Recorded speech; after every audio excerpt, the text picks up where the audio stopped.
fam? Today we got a special video for you guys. We're going to go over the 10 most common running myths, in my opinion, that are on this list, on this paper, that are mostly false, and I'll explain why. Each of these topics may already have its own individual video. If they don't, I will make it in the future, but be sure to check each of those videos out. If you guys haven't done so already, smash that like button like the Incredible Hulk, and hit that subscribe button if you haven't already. We're almost at 10,000 subs. That's a lot of subs. Thank you guys for watching. At 10,000 subs, I'm going to launch merch that's going to involve mustaches and peppers. So guys, stay tuned for that. Comment down below a common running myth that you agree with or disagree with and why.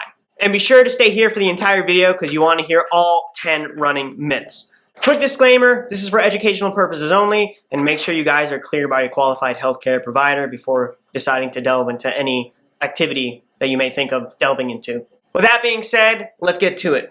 Alright, myth number 1, numero uno, running is bad for your knees. Have you guys ever, met someone that may be older than you that are like, I don't run anymore because my knees hurt and running ruined my knees? Well, to an extent, it's not the act of running that ruins your knees. It's the act of running with bad form that ruins your knees. I'll do a topic on a separate video, but basically has to do primarily with control of, your foot muscles and your hip stabilizers. And if there is weakness, there's going to be excessive movement and wear and tear at the joint in between the two, which would be the knee. So over time, if you're not strengthening and paying attention to your mechanics while you're running, the knee takes a beating because of the mechanics of the leg doving inward because of the weakness in the hips and in the ankles. So running is not necessarily bad for your knees. Running with bad form is bad for your knees.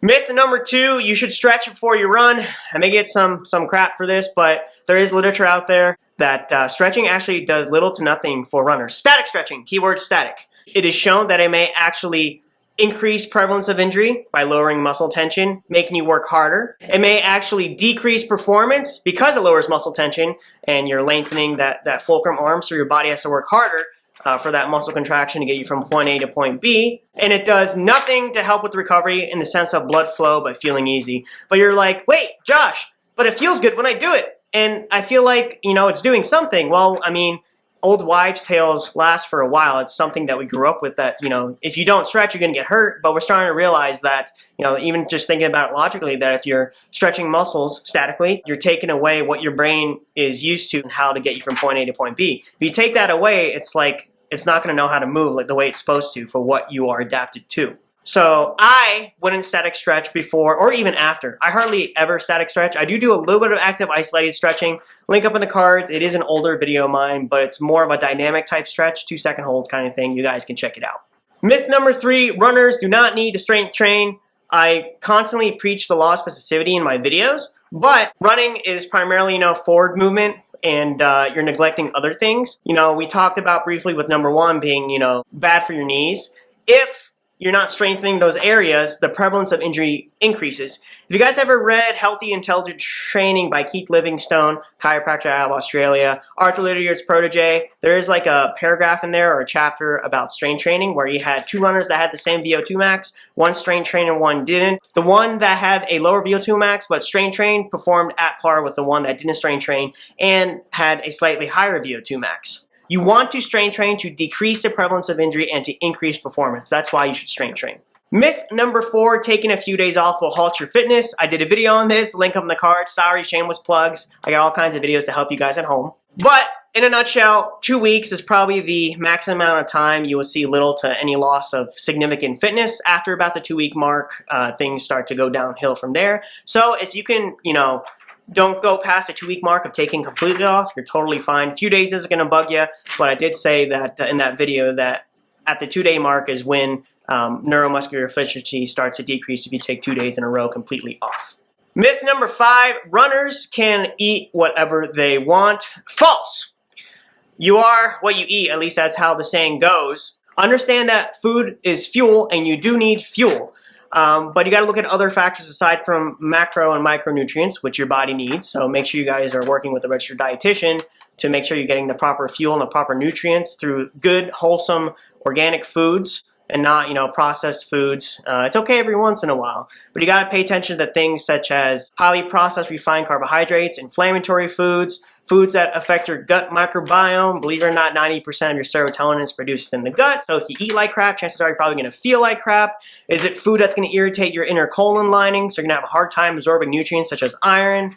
Stuff like that you got to pay attention to. Basically, just don't eat like crap. You guys probably know what eating like crap looks like. Just don't do that. Number 6, carb loading is a must for races. I would say that this is false.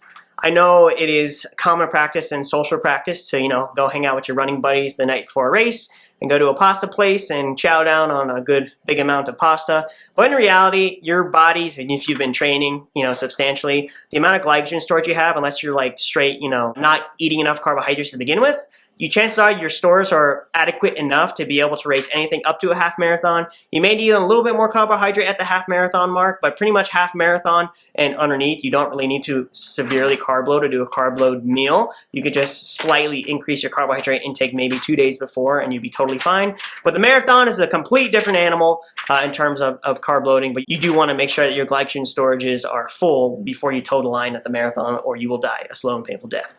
And bonk, that's what I mean. Myth number 7, it's all about high mileage. You see this in high school, you see this in college. You do have to get, time on your feet to be able to perform best at those distances. And people do become slaves to the GPS watches and, they'll run in circles. I believe that training by time is way more important than training by mileage. Sorry, I just became a goat. Keep in mind that different fitness levels, different runners cover different amount of ground depending on the fitness they're in. So if you tell one person that maybe just started running to go run 10 miles, that will take them, like an hour and a half versus someone who's been running for a while and decides to run 10 miles and only takes them an hour and 10 minutes, then the person that's less fit is obviously spending more time on feet, more load on those body tissues, muscle, tendon, ligament, and bone. And if they don't get adequate rest or reduction in load to allow their body to catch up and adapt, they will get hurt. So this is why a time-based interval or time-based training is way more important than trying to get the miles in. You could just literally just run by time. Don't worry about stuff. One less stress to worry about. Myth number 8, if you change your foot strike, you'll change your speed. Now, a lot of you at home have probably heard that, if I want to be fast, I got to be like a lot of the pro runners that are midfoot and forefoot strikers and not a heel striker because, heel strikers are, I guess, seen as slow runners for whatever reason. But look at Prefontaine. Prefontaine was a heel striker. Now, you do not, I repeat, you do not want to change your cadence or your foot strike overnight. The efficiency of your body is adapted a certain way to be able to run that way. So you're probably better off sticking the way that your body realizes that it can run. We all come in different shapes and sizes. We all have different muscle balances, imbalances, and your body knows what it needs to do to be able to work to it. Now, as you become more fit over time, naturally your cadence shortens, muscular efficiency increases. Now I just remembered something right now. Going back to the stretching part, when you do stretch, it actually may lower muscular efficiency, which is another negative of static stretching before and after running. So if you are worried about, trying to become more of a midfoot, forefoot striker, I wouldn't worry about it.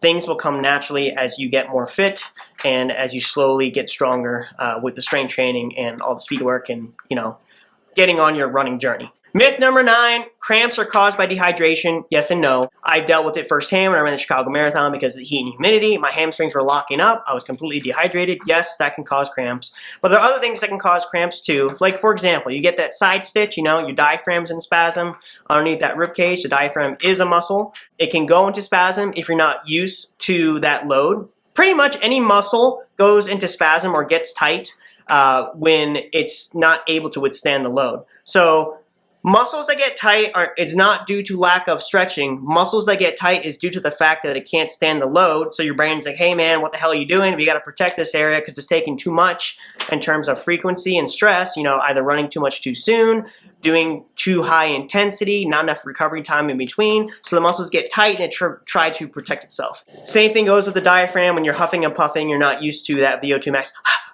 Huffing and puffing while racing, and the cramps happen. You can also have old injuries that can cramp up. I dealt with this when I ran CIM in 2019. I strained my groin, my adductor magnus hamstring portion back in 2016 doing a split, back when I thought static stretching was good for you.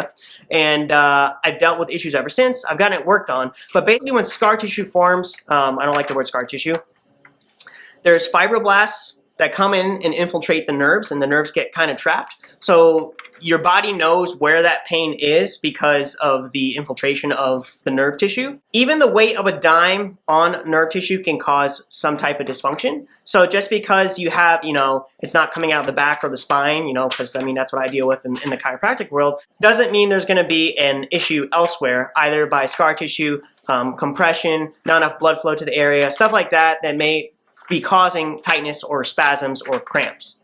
Myth number 10, you should ice after every run. No, I actually wouldn't.